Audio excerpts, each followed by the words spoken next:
as I go to therapy as an adult, I realize that it doesn't just impact you. It impacts Mhm. how you form relationships. It impacts how you work with people on your job. It impacts who you choose as a significant other.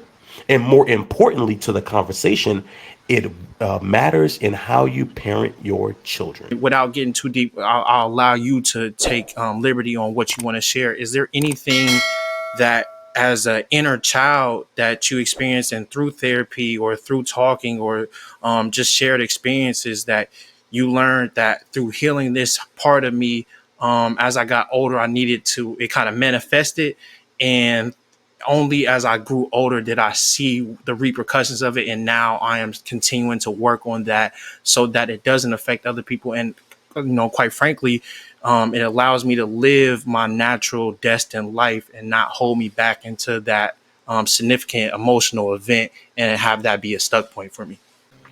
I think the biggest part for me was really challenging the thought process, and I challenge a lot of parents when I say this.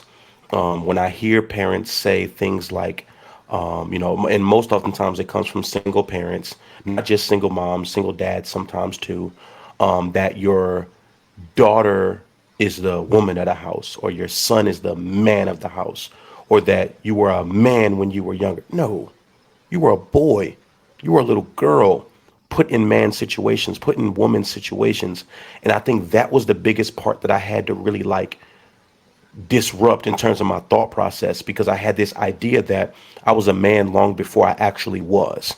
So a lot of things that in my young adulthood, my teenage years, going into my young adult years, and then really growing into my manhood, was really understanding that I was not a man when I was 8 years old bagging, groceries, or 10 years old bagging groceries up at a freaking a grocery store just to make sure that food was put in the house. I was a child put in grown up situations that I should not have been put in.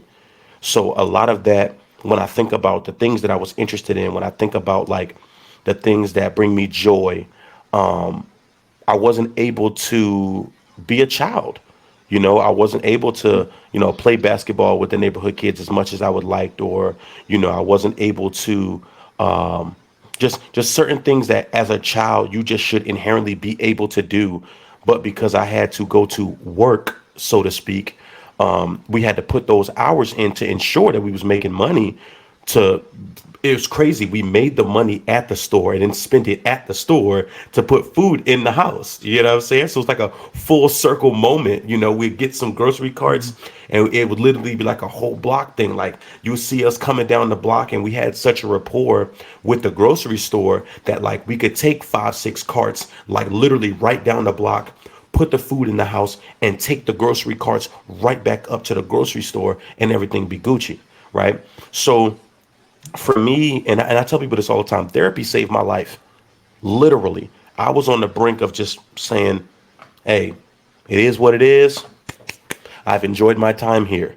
You know what I'm saying? I think we can all infer, what I mean by that. And, Absolutely. going to therapy, I would say that the inner child in me, confronting as an adult that I needed to go. One of the things that happened to me when I was younger, and if I knew back then what I know now, I'd probably be living a lot richer, lavish lifestyle. Is that, and then I say that jokingly, my therapist, my grandmother got us out the system or whatever. We were wards of the state, and she got us out the system, and we had to go to court mandated therapy because of the abuse that we went through and things of that nature. And our therapist used to tell our grandmother what we talked about, and it made us distrust the therapist because you're not supposed to do that. Now, granted, there were times where, now, of course, as an adult, I understand, mandated reporter type of deals and things of that nature. You're talking about harming someone, harming yourself, et cetera, et cetera. But these were like genuine feelings that we felt like I'm going in there to talk to the therapist about, like it's only going to stay there. And then grandma would bring it up in a way, it's like, how did you know that? And then eventually we start putting two and two together. So then what ended up happening was, as preteens and teenagers, now when we go into these therapy sessions, we're all agreeing we're just going to say nothing for 30 minutes. Each of our sessions are 30 minutes. It's five of us. You do the math. and you're just going to sit there and we're not going to say anything.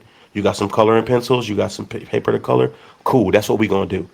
And we all agreed to do that because we felt like we can't trust that person no more.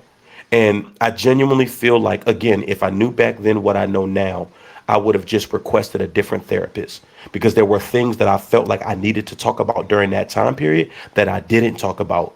Guilt that I was holding deep down inside about different things that happened over the course of my life that I feel like if I would have just talked through it with a therapist, I wouldn't have carried that into my adulthood.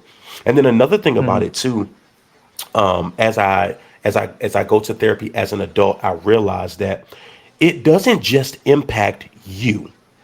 It impacts mhm. how you form relationships. It impacts how you work with people on your job. It impacts who you choose as a significant other. And more importantly to the conversation, it matters in how you parent your children. I want to say this because I think this is a perfect caveat of that. And I take this personally, man, because when you work in a profession like a therapy or a social worker or a psychologist, we are tasked with the one thing that you are hearing somebody's deepest, darkest fears, secrets, and stuff that they're going through. And they're entrusting you with that. And to do well by them, I hate to say it this way, but I'm gonna be honest because I want to be honest on this podcast. It angers me.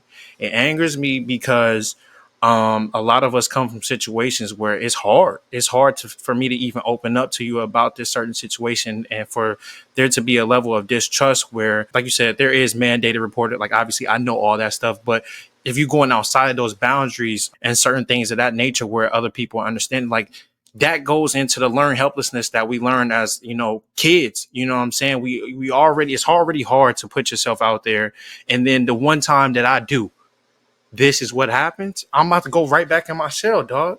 Like that's what it is. That's what it is, and it bothers me because that's what's happening. That's what's happening. That's why, and it's not even just a therapy thing. That's what's happening when when we our friends are struggling and we making jokes about it, or we not really taking them serious, or I'm really hurt and I'm just clowning on that guy, and it's like, man, I just ain't gonna say nothing, man. Like whatever, bro. Like I'm gonna just act like none of that exists, and it's eating them up for real, like on a daily. And like you said, and I'll be brief, I don't want to go on a rant about this, but it does bother me, and I hope that's kind of the community that we're trying to create, is that, man, like let that person be hurt, bro. Like it's one thing, and this was the hardest thing for me, Anthony, to say is it's easy for us to be angry as men. We're conditioned that way. We act that way because that's kind of like the one emotion that we're okay with expressing. It was the hardest thing for me to get utter the words, I'm hurt, I'm upset, I'm scared. Like those things was the hardest things.